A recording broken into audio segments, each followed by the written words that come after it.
James is a mixed traffic engine. He can pull both freight cars and coaches.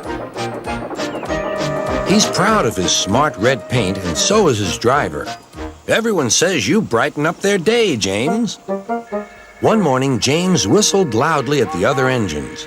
Look at me. I am the smartest, most useful engine on the line.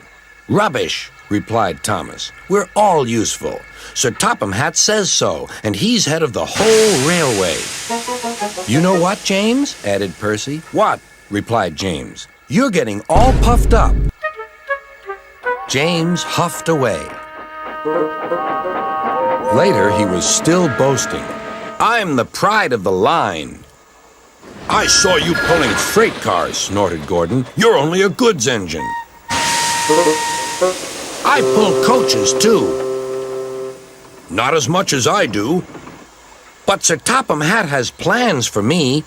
James was only making this up, but Gordon believed him. What plans? Wait and see. Oh dear, he thought. Now what'll I do? Thomas was shunting shining new coaches. Good morning, James. Are those coaches for me? Asked James hopefully. No, these are for Gordon's Express. I'll fetch your freight cars next. But James was going to play a trick on the other engine. Actually, Thomas, I'm taking the coaches. Sir Topham Hatt asked me to tell you. What about the cars? Asked Thomas. Give them to Gordon. Come on, Thomas, said his driver. Orders are orders.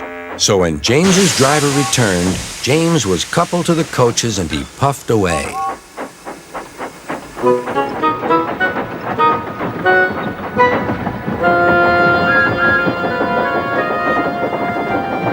Thomas returned with the freight cars, and a few minutes later, Gordon arrived.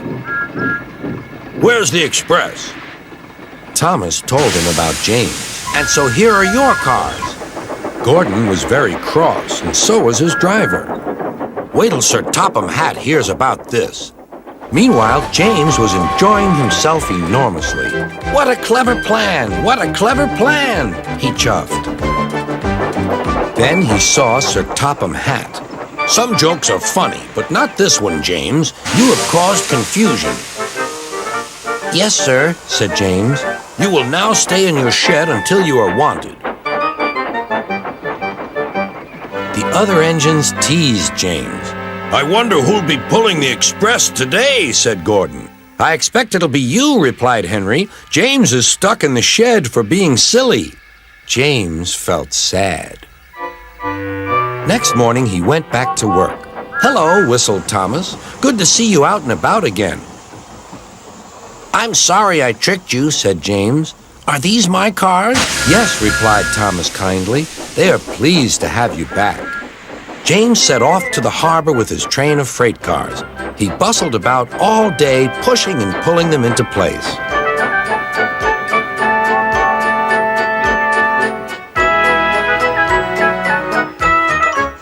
Time to go home now, James, said his driver at last. No cars or passengers, just we two. But his driver was wrong. Excuse me, called a man. I have a meeting with Sir Topham Hatt, and I mustn't be late. May I ride back with you? Of course, replied James's driver. Then he whispered to James, This gentleman is a railway inspector. James was most impressed.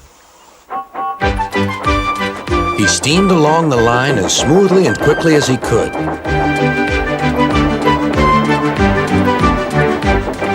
Sir Topham Hatt was waiting on the platform, and the railway inspector greeted him warmly. This clever engine gave me a splendid ride. You must be proud of him. Yes, indeed. Once again, you are a really useful engine.